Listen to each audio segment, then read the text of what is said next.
Last year, we partnered up as Team Heroes Outdoor Therapy. We chased the Catmasters Point Series, the largest events with the largest payouts this sport has ever seen. We had 3 goals to accomplish: bring awareness to other veterans as to what the outdoors can do for them, finish the season as one of the top teams in the nation, and win the Catmasters Point Series. The season brought tons of ups and downs. We entered into the championship well within striking distance, holding down second place in the points race. It came down to the last day, the last fish. We just couldn't seal the deal. With even more determination, a new season is upon us. 6 tournaments, 5 states. Winner takes all, with one goal this year: to win the Catmasters Points Race. This is redemption.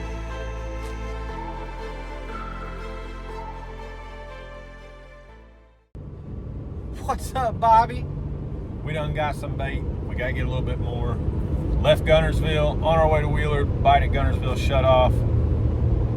Bobby, you ready? We're always ready. Always ready. He's all serious over there. What's wrong with Bobby? No, we pretty much gave ourselves all day today to catch bait, so that's glad we did. Try to get a little footage once we get over here on Wheeler.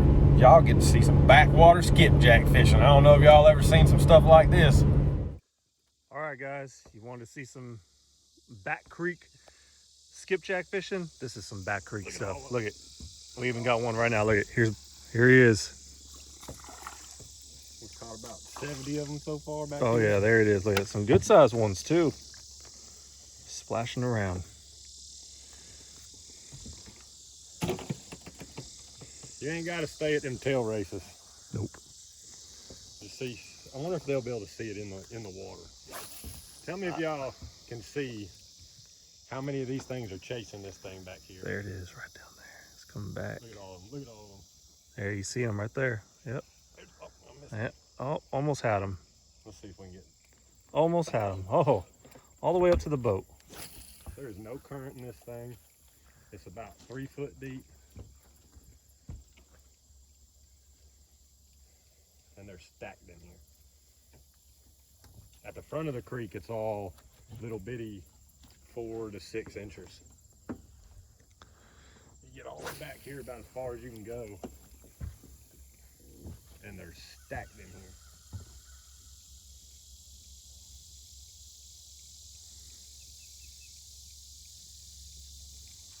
Looks like most of the school's over here. You just gotta chase the school of them.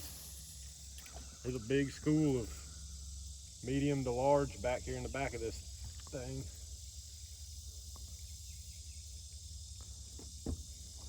He keeps trying. You want me to catch one, Bobby? They ain't gonna be able to see it. That's okay.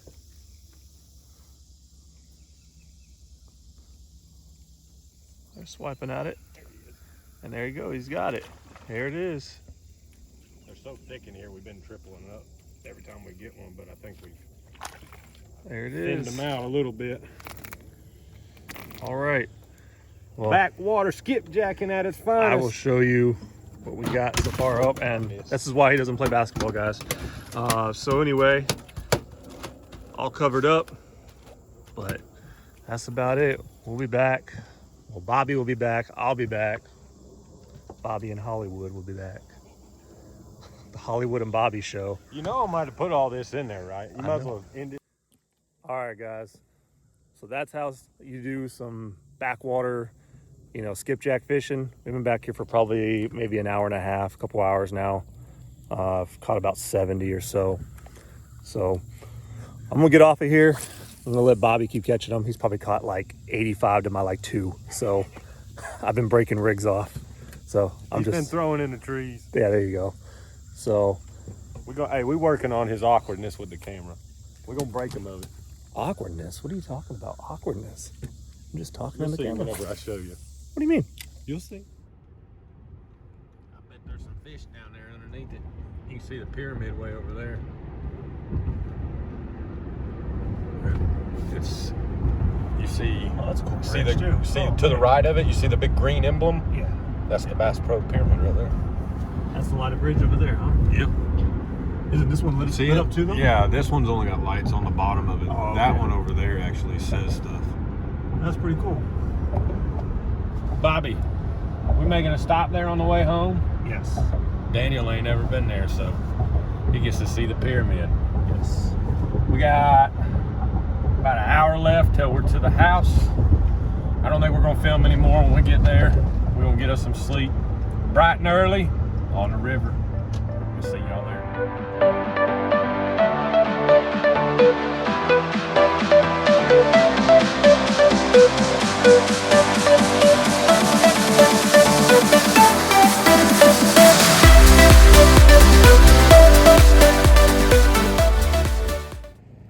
That's some trash. Bobby, that's the wrong species. Daniel, show him your fish. Limb brim. What's up, guys? We are out here on the Mississippi, and I'm gonna show you a little bit about bumping. So you guys can kind of see that red line right there? That's revetment. That's all that chunk rock up there. They put that up there so that it keeps the bank from eroding. So if you notice, we're just kind of running down the edge of this. You don't want to get on it, just stay down the edge of it. 57 foot of water, that's the Helena bridge right there. We ain't very far from it at all. So whenever you're setting up your trolling motor on the Minn Kotas, if you go to options, go to autopilot, it says autopilot mode, click on that. You're going to change that from advanced to legacy. So all that is your due north heading. So if you leave that on advanced, this boat's only going to know 0 degrees due north. That's all it's going to know. You can't change that. You try to point your boat at 25 degrees, it's going to turn and then it's going to go straight back to 0. So change that over to legacy. So all you're doing when you're setting up on a stretch that you want to bump is you're going to line the boat up with the current, face it directly into the current. You're going to turn your trolling motor on. I tend to start on about 5. You can always adjust from there. If you start getting way too far behind the boat, you can slow it down, get some reel, or get your line back on the reel. And if you're staying too close to the boat, you can always speed it up and get your line further back out. Everyone's different. I like 150, 200 foot. Some people, what do you prefer? Around 175 is about right. So he likes it 150, 200, somewhere in there. So you're just going to turn the prop on, and then you're going to hit due north. And that's going to keep your boat facing the way it is. You may have to correct it. So on the map, there's a dotted line. The green line is the direction you're going. The dotted line is the direction the boat's trying to go. So that's going to suck me into the bank if I leave it on that. If I just turn the trolling motor just a little bit, see how it corrected? See how I overcorrected that time.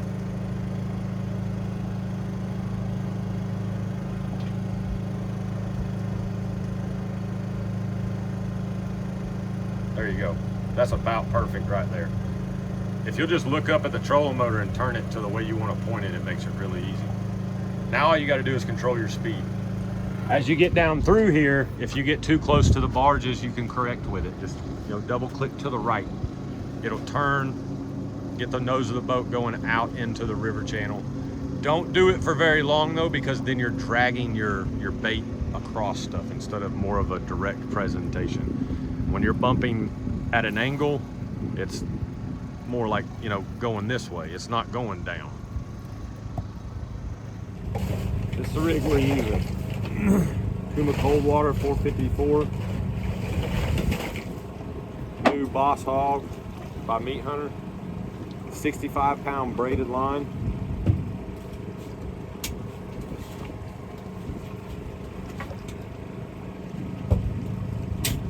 Three-way crane swivel, whatever you want to call it, rolling swivel. We call them the Bobby swivels. You can get those from Dale's. That's our dropper loop for our weight. That's a 6 ounce. We're some pretty hot current right now. That's 30-pound test. I want that to be able to break pretty easy. That's what's going to get it hung most of the time is your weight. 50-pound monofilament for a breakaway on your leader. You notice that's 3 foot long. It's just how I like to do it. Chain swivel, 80-pound leader to your hook, however long you want it. My personal opinion is the further away from this you can keep this, the better off you are. I think this spooks them sometimes. You hit them in the head with that before the bait gets to them, they're probably not going to eat. So all you're going to do, once you get the boat situated, I'm going to open the reel and I'm just going to start freeze pooling it. I'm going to keep tension on the reel. A lot of people, it's hard for them to find bottom for the very first time. So when you're letting it out, this is something I've figured out showing people. If you'll stop the reel, bring the rod tip down, feather the reel, bring rod, like let line out as you're coming back up, bring the rod tip down, feather, down, feather, down. That'll give you a lot better control when you're getting that weight down there and you'll be able to feel when it touches. That's a lot of people, that's the hardest thing is finding bottom. So right there, I just found bottom for the first time. So I've got to get it back there to what we call a sweet spot. So it's going to take a little bit of line. So I'm going to feel it touch, lift up, come down, and as I come down, if you watch, I'm letting a little bit of line out. As soon as I feel it touch, I'm going to stop letting line off the reel. I'm in some junk right now.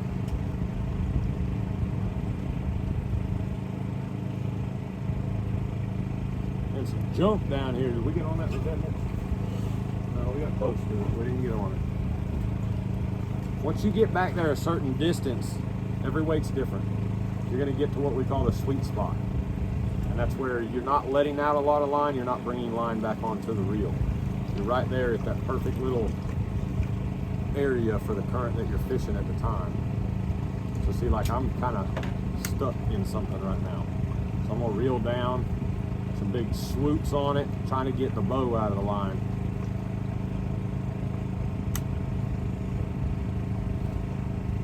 And I'm right back to it. This is all about feel. It's all about contact with the bottom.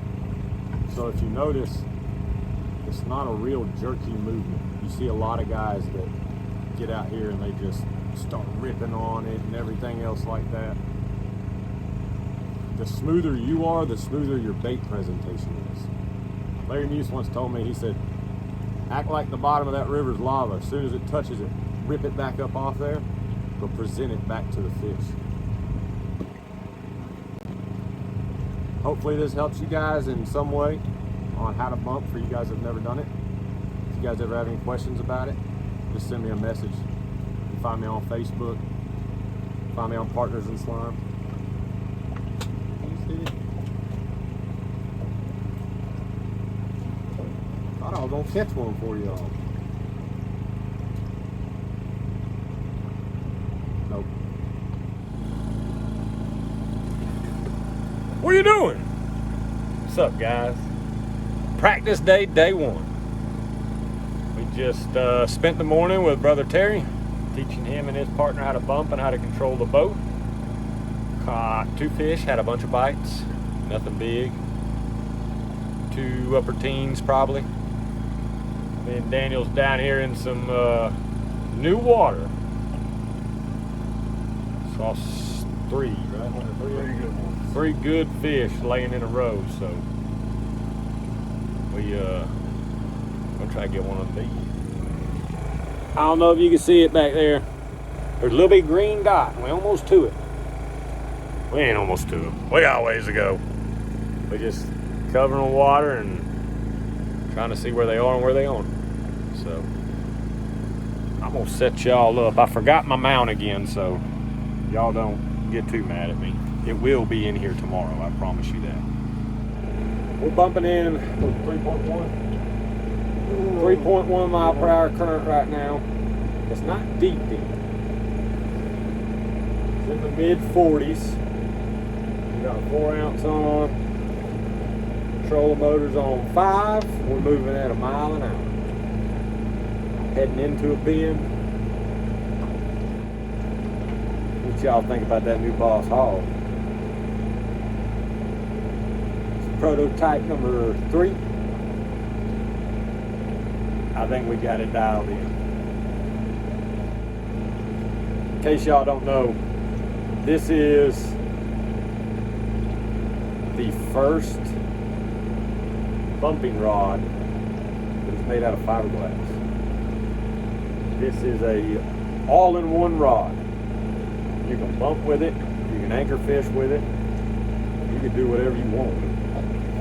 Charles wanted to hit the market with a rod that could cover everything, and I think he hit it out of the park. Fiberglass plank is dipped. You can get it in black, and it won't be tipped, so you'll be able to feel the fiberglass. It's going to have a 2-piece grip on the back of it. Feel the blank on the back of the rod. So he's waiting for all the rest of the pieces for the finished product. But Brother Terry caught one on it, and I caught one on it this morning. Can you believe that? I let Brother Terry catch fish on my brand new rod before I even got it. Y'all say a little prayer for us. See if we can get that old thumb blistered. It's kind of like a transition point here where it goes from sand to a harder bottom. Those fish were right there in that transition point. Now remember, this is the Mississippi River. It could have been bull sharks. Could have. You never know.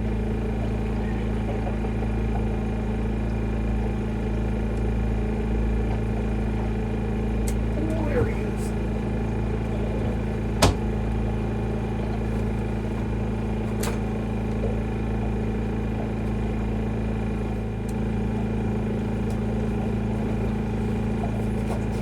I'll show him. They got him, Bobby. One of them, one of the 3. I was trying to get the other one.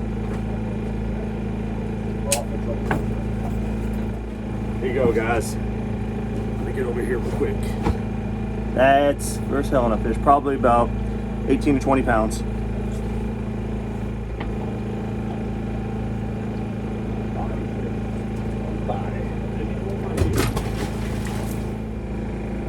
So what we've got here is a bend, and it's got wing dikes underwater. The only reason I can think they build these things is for when the barges make these hard bends, they don't blow out the river. But these wing dikes are 30 foot tall. There's 80 foot of water in between them. We're trying to skirt the tip of it. We're gonna see how that works. I shut y'all off just a little too early because I just got hammered.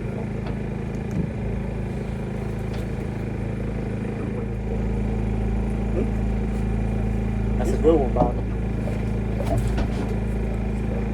30. Not a bad one. We're making some progress. Bigger.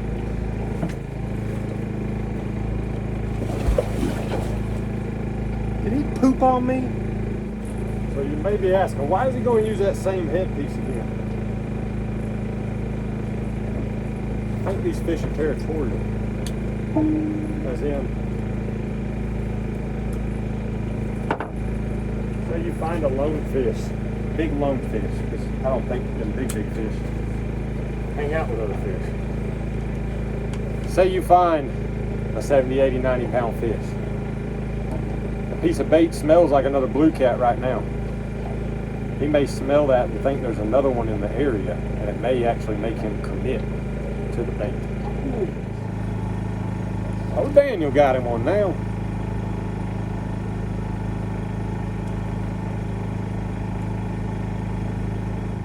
All right, guys, just caught this blue cat. We're bumping to get this fish.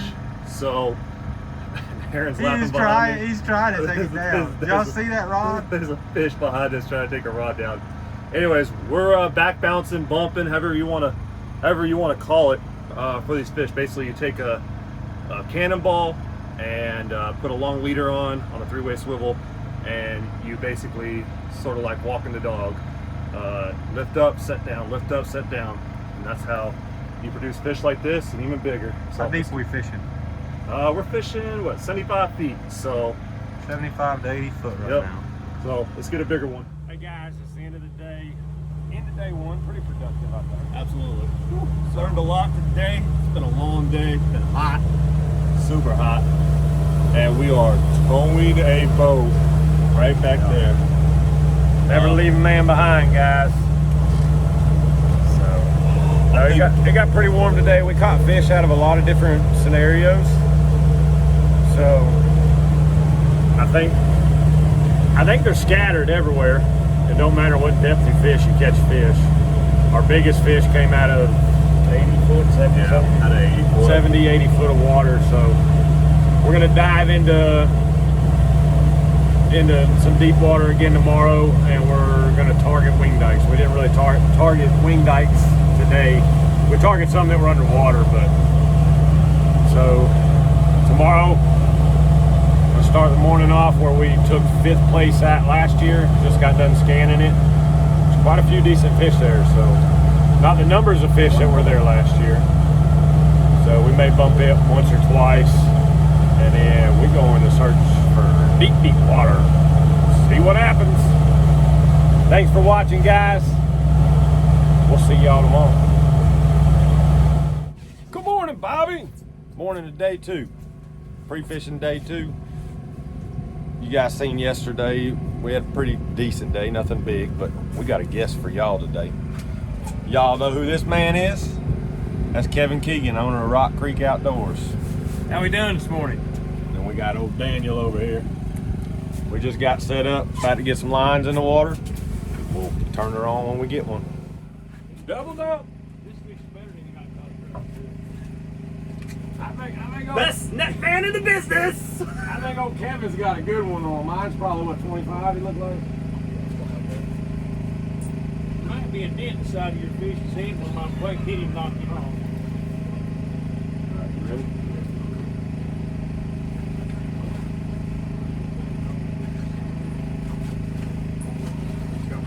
Oh, we barely hooked. Don't let that sinker get in the net so it comes out.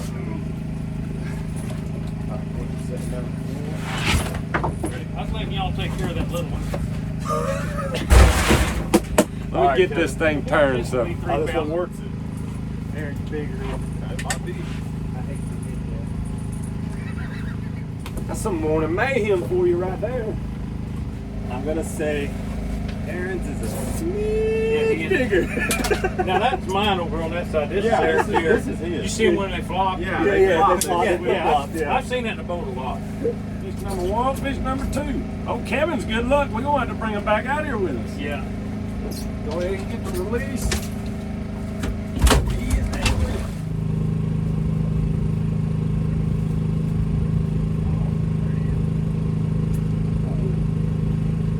think I'll wait to get out.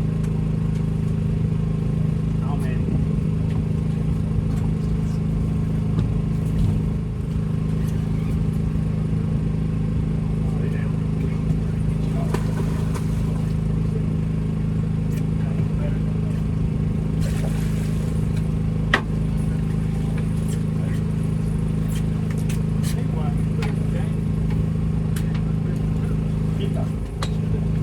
Here's an over. He's about 36 inches. It's another good one. I'm gonna put him on Daniel's side so maybe Daniel will catch one. This guy. Y'all see what I got to deal with? Said I put him on a no fish side. On the left side of the highway. Get my old Rock Creek bait towel. Hold on, guys. Old Kevin got him a good one. It's right there in the front.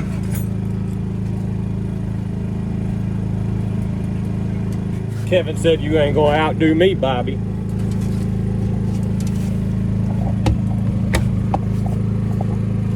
Rain's subsided. He's angry. Yeah, he's not happy.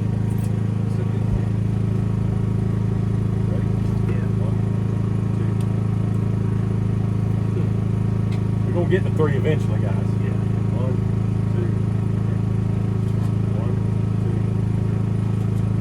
1, 2. Did you hear him go, Yeah. each time?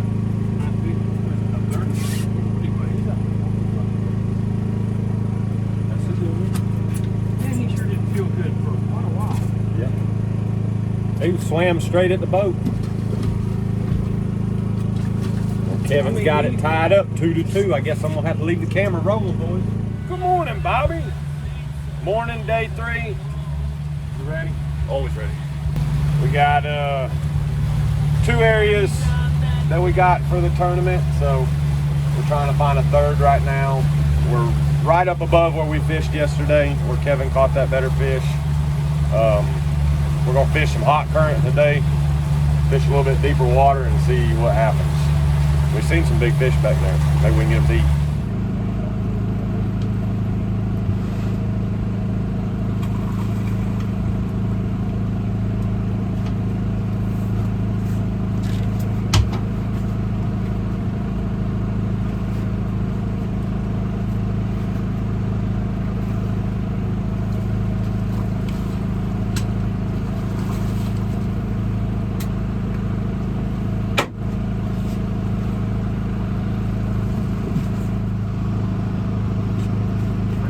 That's a 100%. They got shoulders. It's a good under right there, guys. For you guys wondering if a fish will eat if you catch him pre-fishing, I bet that fish was caught within the last 2 days. See his eye? I had him hooked on the other side.